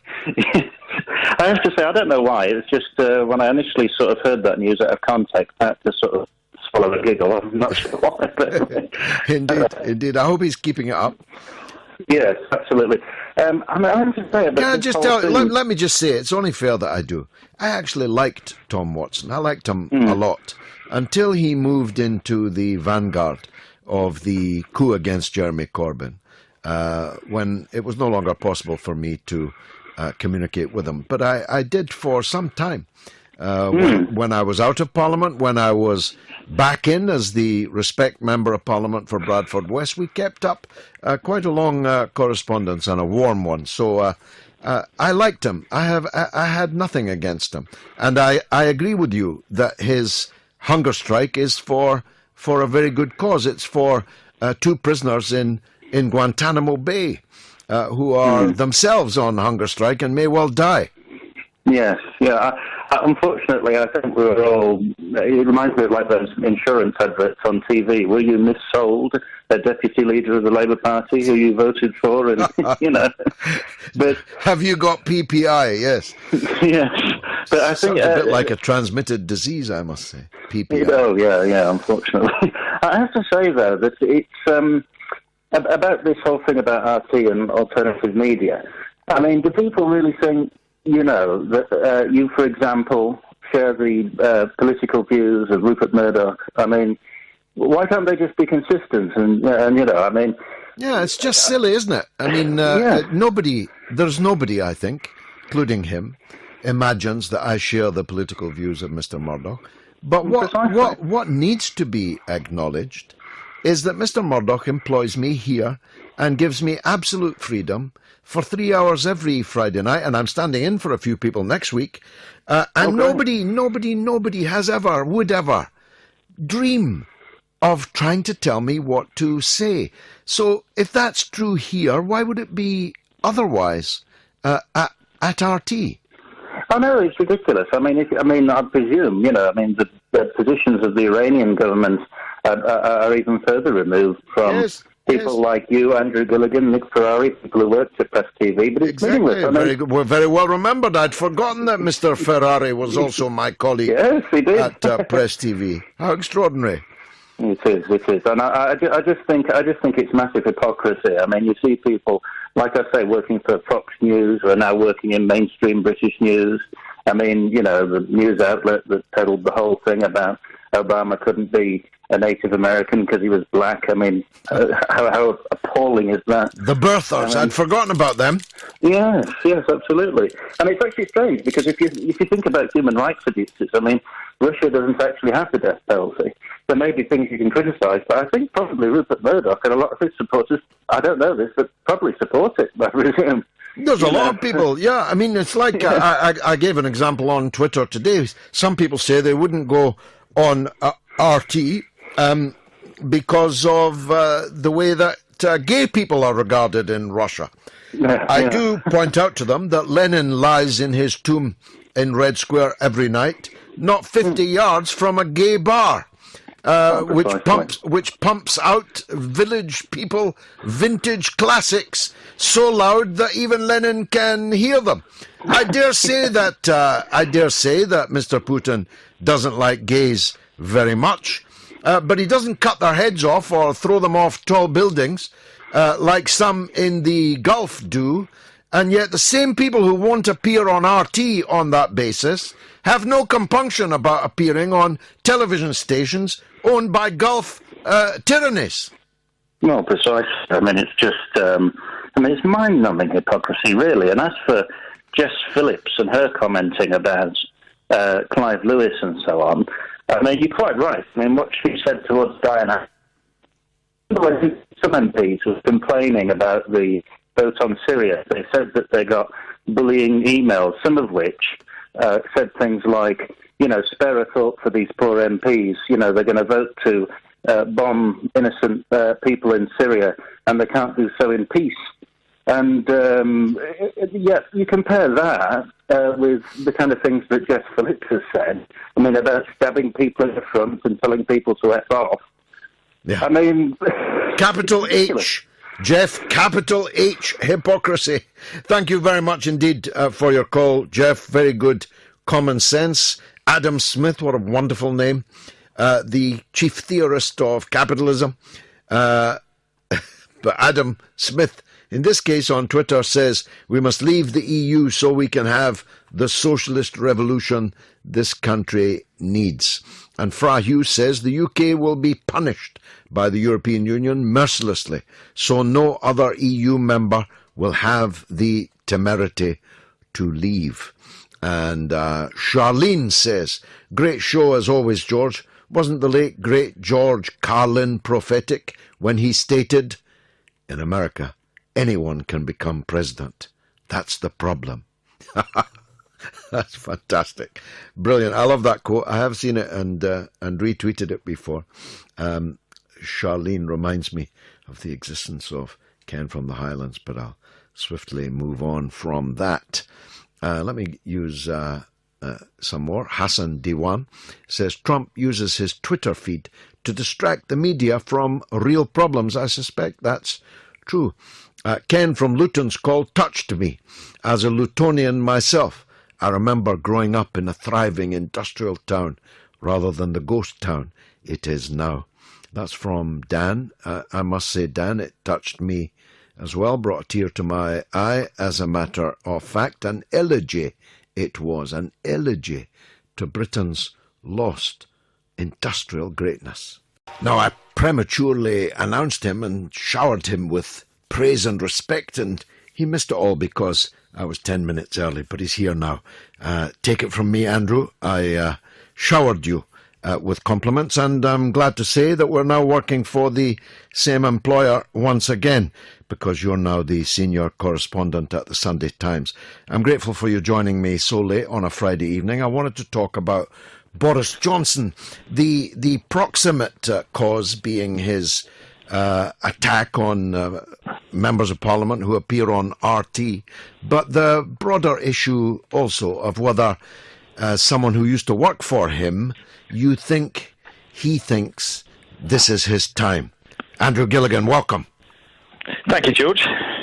Now, on the first of these points, do you think when he launched that attack, he knew that his own father had been on RT just days before plugging his book? And if so, it doesn't say much for the quality of Foreign Office briefing. I don't know is the answer, but it's. I mean, obviously, you can't govern your own father. I think we all know that. No, our parents often do things which the sins of the father and all that. Yes, yes. Well, let me broaden it then, as I pointed out quite quickly after his statement. I have had at least 10 senior Conservatives, Jacob Rees-Mogg, David Davis, the Brexit Secretary, and so on my RT show. And I've only had 2 Labour MPs on, 5 times more Conservative grandees. People nowadays are prepared to take what platforms they can get to get their point of view across, no? It might have something to do with the money they pay as well, don't you think, George? Well, I didn't pay them. Didn't you pay them any money? Not a penny, not a brass farthing, not even a taxi. Jacob Rees-Mogg came in a carriage with 4. No, I'm exaggerating. But it was, however he came at his own expense. No, not a single penny have I paid any of these 10 Tory grandees, Lord Dobbs, David Davis, Jacob Rees-Mogg, Andrew Mitchell, so on. I could go on. I haven't even actually gone through the 200 episodes to count them yet, but it sort of blunted his attack in a way, didn't it? I think the point of the attack about the Labour people was that they were front benchers, that they aspired to positions of power in the country. And obviously the likes of Jacob Rees-Mogg and David Trust me, Davis he's aspiring. were backbenchers. Yeah, that's indeed, right. But they haven't got any kind of official position in the government or in the front bench of a political party. No, David Davis, I should make that point. Davis wasn't the Brexit Secretary when he was on my show. No, it's the other one. It's the No, it was the Brexit Secretary. It was the Brexit. It was the Brexit Secretary, but before he became so. Indeed, and there are. So I'm not sure I'd want to control necessarily everything that backbenchers did. But if you're purporting to speak for a major political party that wants to govern the country, but I think you probably should be a bit careful about going on RT. Why? I think it is I think it's taken a distinctly propagandist tone on some major stories. I've written about them myself in the past. Let me be upfront. I have appeared on RT. In the fairly distant past. I think I stopped doing it about 3-4 years ago. And I was pretty well paid for doing that, I might say. It was they gave you more money than Sky or the BBC ever did. But I decided to stop after the Russian invasion of Ukraine, where I thought they degenerated into a propaganda channel for the Putin government, and I think that's when a lot of people changed their views about RT. I don't want to bog us down on that, but there actually hasn't been a Russian invasion of Ukraine. Well, there was you can debate, of course, whether Crimea is part of Ukraine or not. Legally, it is, and in international law, it is. But there's definitely no doubt at all that the Donbass region is part of Ukraine. But there are no Russians in the Donbass region, no Russian soldiers at all. Okay, all right. Well, I mean, again, that's the kind of thing that RT was saying, but clearly there are all Russian forces in the Donbass. Have you seen a picture of in them? 2014? Can you send me a picture? I'd be glad to, George. They didn't have insignia on, but they weren't But you know, but you knew they had snow. They had snow on their boots, did they? They had snow on their boots. Anyway, let's not bog it down on this. Clearly, there are concerns about how RT reports the news, and there are concerns that it's part of a sort of anti-Western agenda being pursued by the Russians. And I think it's difficult for people who aspire to be the government of a country and who are getting ever closer to being the government of a country to appear on, endorse. Possibly, I don't know. Maybe you didn't pay them, but other parts of the channel did take their money. No, but I can assure you, not a penny, not a penny. Indeed, on your program, George, but on maybe my program. They came. I drew them with my charisma onto my sofa. Let's move on, because we have very different views on this. Although, ineluctably, we have to make the point that all kinds of people work for and appear on all kinds of places, but it doesn't invalidate what they have to say, does it? No, I agree with that. Like I say, that's why I wouldn't be particularly bothered about the likes of more backbench people and that appearing on, or indeed journalists like me appearing on it. But I think it's different if you are in a position of power or would-be power. Okay, let me move on to the wider issue then, can I? Boris Johnson, is this his time, do you think? Will he ever have a better time? He has had an awful couple of months. By most people's estimation, but he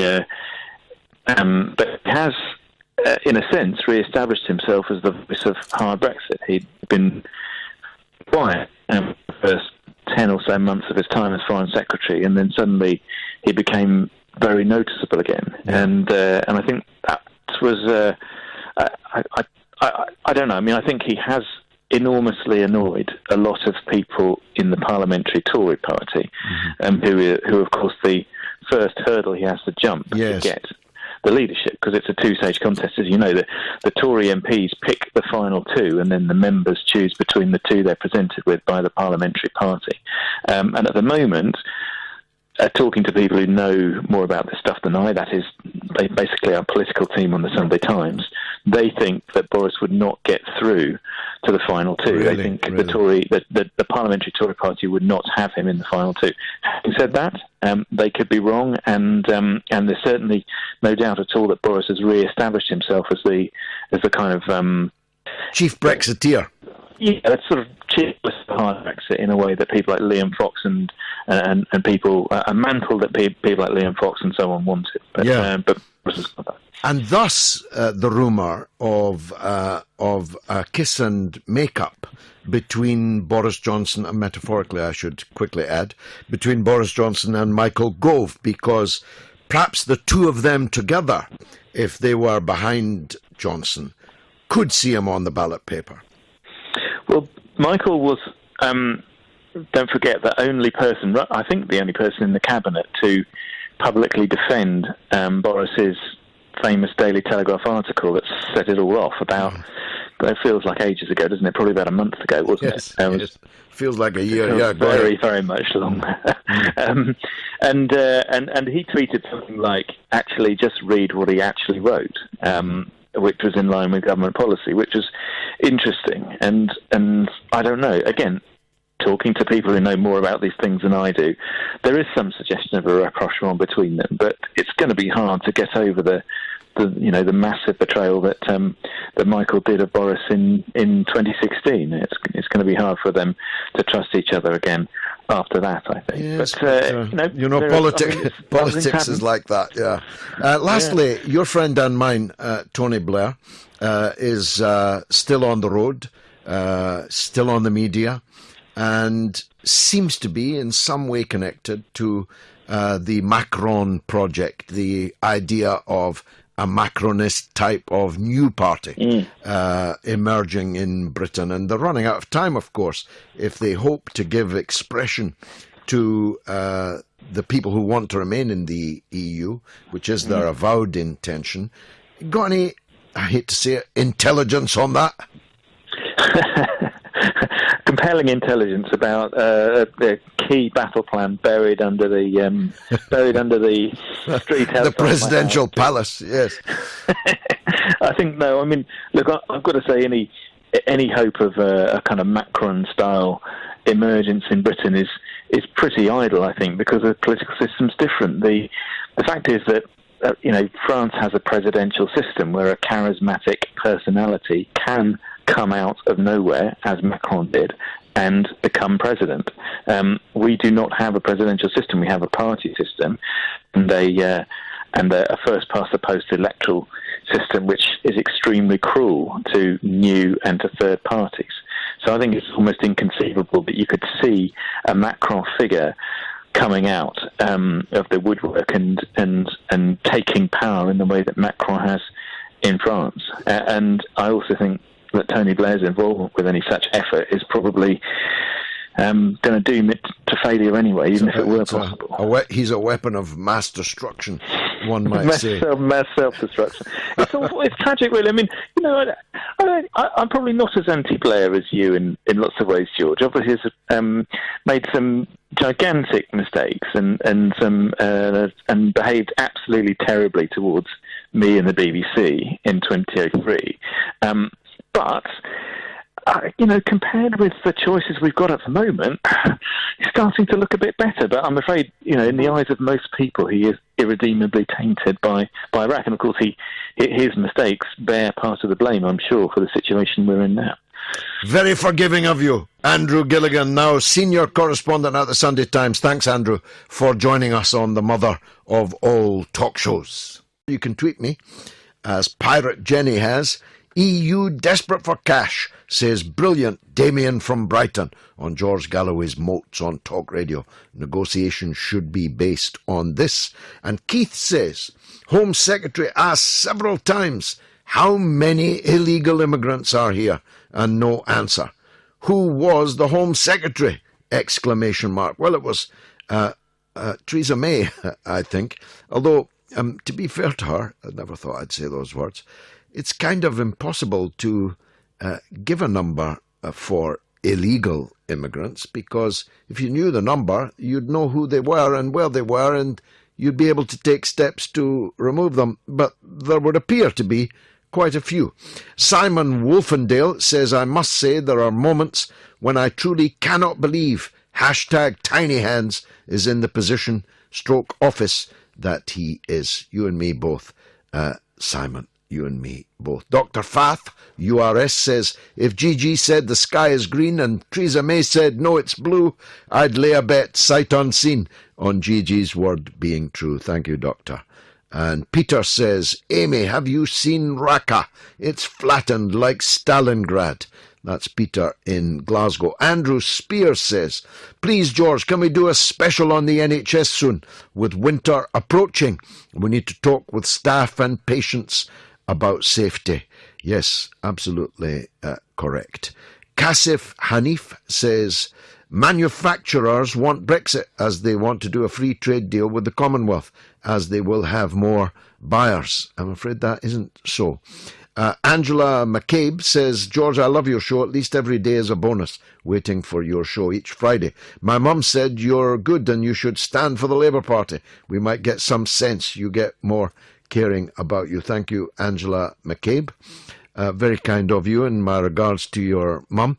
Chris says, if there's no truth in RT, then why do the liberal elites seem afraid of it and want to do all they can to silence it? That, of course, is the point that I was making in my response, Chris, that for an obscure propagandist television station, as they put it, well, they seem to be mightily worried about it, and the only basis for that worry would be that more and more people were actually watching it and appearing on it. And that's, I'm afraid, inescapably a matter of logic. Dan says Russia can never do anything right in the eyes of the media here or across the pond. Remember the backlash they got when they helped the Ossetians, when the Georgians attacked the South Ossetian capital and killed Russian peacekeepers and citizens. I do indeed remember it. I was broadcasting on Talk Sport at the time. I remember some spirited exchanges on that. My old friend Marie McFarlane says the EU and the CIA led the invasion of Ukraine. Ukraine wanted to leave Euro. Well, look, I didn't want to fall out with Andrew Gilligan, both because I like him and because he was good enough to come on the show this late on a Friday night when many people have other things to do. But the fact that he is the senior correspondent of the Sunday Times could say the Russian invasion of Ukraine is simply ridiculous. If the Russians had invaded Ukraine, you'd have a photograph of it. Of course, he covered that by saying, well, they weren't wearing insignia. He just knew that they were Russians because they had snow on their boots. And as for the Crimea, I can tell you this from the off-the-record speech of Mr. Putin in Sochi this week. When the United Nations General Assembly in 2008, followed 2 years later by the International Court at The Hague, decided that Kosovo had the right to unilaterally secede from Serbia, and other countries had the legal right to recognize them as sovereign states in themselves. Pandora, somebody's opened your box. If Kosovo has the right to unilaterally secede from Serbia, and other countries have the right to recognize it, hello, Crimea, Catalonia, just saying. Laura in Camden. Laura, welcome back to the show. Good to hear from you. Thank you very much. I don't know if you're going to like my call, though. About Vegas, George, it's alleged that about 60 people died and about, 550 people were injured, or between 500 and 600 people were injured. However, within 1 week, it had disappeared. This news had disappeared from the mainstream. No death certificates have been presented. No autopsy details, certifications have been released. No video footage from the casinos and hotels, who are more CCTV'd than Soho. And as you know, every inch of those hotels has got CCTV. So an individual carrying in scores of ammunitions, bags of them, suitcases full of them, would have been easily spotted. And also in various video footage taken by citizens who either live or work in the area, and it's clearly audible that at least 2 firearms, one near and one distant, at least 2 firearms were shooting at the same time. They overlap, and I've listened to some of those and I've watched some of those. Also, Sheriff Lombardo changed his timeline of events, giving at least 3 different timelines, only because he was challenged by citizens and citizen journalists. So there's a lot of shenanigans going on. There's a lot of mistruths, untruths, and citizen journalists are not going to give up on this. They are pursuing this. In addition, standing nearby Sheriff Lombardo, apparently making him quite nervous, is an FBI agent by the name, I believe, of Aaron Rouse, who is allegedly married to Megan Roos, who is Megan Podesta, the daughter of John Podesta, the Clinton campaign manager. You're probably familiar with the name John Podesta. He was in lots of WikiLeaks emails that were published last year. So there's a lot of stuff going on, and a lot of they could easily release the video footage of what was going on and what was happening, but they haven't, and they're withholding a lot of truth because there's something going on, George, and so I don't buy the mainstream story of Vegas at all. Well, neither do I, but that doesn't mean it didn't happen, Laura. I saw it. I don't know about you, but happen? well, I don't know about you, but I saw it. Yeah, but what? One man from 32 floors up? I didn't say that. I said hundreds of people were shot, and it doesn't become. Have you seen interviews with them, with those hundreds? I've seen some video footage. I'm not sure what your point is. Is it that it didn't happen, or that what happened hasn't been properly reported? It has certainly not been properly or truthfully reported. If you'll take my advice, it's better to stick with that point, because let's stick with the former point, I've got to tell you, Laura, sounds a bit like Ward 5. Let's hear from Steve in Nuneaton. Go ahead, Steve. Good evening, George. A pleasure to speak to you, my friend. And you, brother. I wanted to really speak about the universal credit debacle that we've had this week. It's been so disgraceful, hitting the poorest and most vulnerable people again. This making of people wait for 6 weeks. It's disgraceful. Just as well MPs don't have to wait for 6 weeks. They get an advance up front on day one. I know, because I was one of them. Yeah. When I won my by-election in 2012, I drove to London, went to IPSA, and got a credit card which was immediately tooled up with hundreds of pounds as an advance. Yeah. Yeah, absolutely disgraceful, George. The thing is, the government ought to be paying people in advance. I mean, the poor people who are the poorest and most vulnerable, if they have to borrow money to get them through for 6 weeks, it'd be payday lenders, with this terrible interest rates and things like that. But they had to pay 55 pence a minute to phone up and find out where they stood until Jeremy Corbyn and an SNP MP's campaign came to fruition, and the government scrapped it. I think it's absolutely disgraceful. And what I think, George, I think they're just totally gerrymandering democracy. People are saying things like, get our power back from Europe with Brexit, but they've subverted democracy with the way they're doing these laws and everything now with this repeal bill when it came in. I just think it's absolutely appalling, George. Well, what happened this week was much more basic than that.